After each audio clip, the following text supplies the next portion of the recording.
A lot of people think that great sex is all about techniques or knowing fancy strokes or positions. And of course, there are things that you can do that make sex more interesting. But in my experience, one of the most important skills that you can have in the bedroom is the skill of noticing, of being able to notice. So noticing things doesn't sound particularly sexy, and you might be wondering what I mean by that. So let me give you some examples.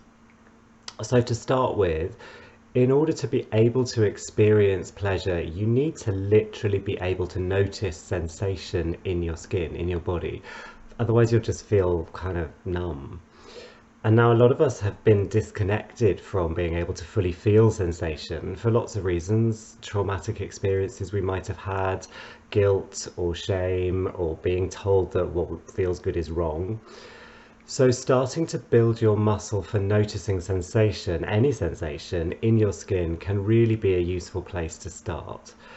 So next time you put on a pair of jeans, notice the sensation on your legs. As you go through your day, see how many different textures you can notice when you touch stuff.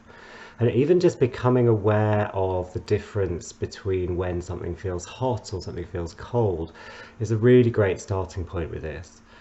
And it sounds basic, but you'd be surprised just how little we tend to notice sensation in our bodies. And once you start to get better at noticing sensations, you'll probably also start to notice that some of them feel enjoyable and maybe others a bit less so.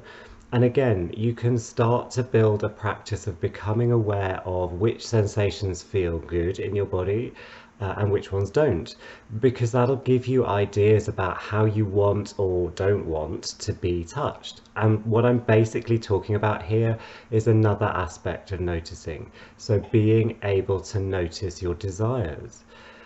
And accessing desire is a pretty important thing to be able to do in the bedroom, right? So noticing desire is about noticing what you want. So noticing what feels good and what you want more of. Maybe noticing what you want less of, or noticing what you want instead. And of course, it's one thing to notice what's happening in your own body and how you feel about that.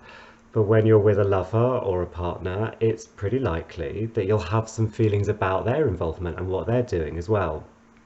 And you'll probably notice that you enjoy some things they do with you, and maybe you'll enjoy other things that they do with you not so much. And if you want to have a really good time, it's important to be able to communicate to them about that. So you might say, that feels really good, keep doing that. Or you might say, oh, will you do that a bit harder and just to the left a bit? Or you might even say, oh, I've had enough of that now. What else should we try? And of course, sex and intimacy isn't just about touch. So feeling can be about emotion as just as much as sensation. And when you're able to notice how your feelings or your emotions shift and flow as you interact with a lover or a partner, or even when you're self-pleasuring, it can bring so much more depth to your experience. Actually, even when it comes to something as heightened as an orgasm, there can often be many different emotional flavors to it. I've experienced orgasms which were more like laughgasms, where I was literally laughing with the joy of it all. I've had crygasms where the tears came, even angergasms where there was a real power and a fierceness to what was happening in my body.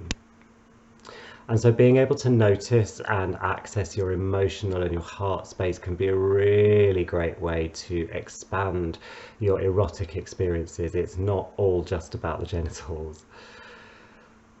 So just like training your muscles, you can train yourself to be able to notice more and to notice deeper. And a big part of working with me is about helping you to get better at doing that. So if you want to get better at erotic noticing, check out my website. I'd love to help you learn and develop this super important skill for the bedroom.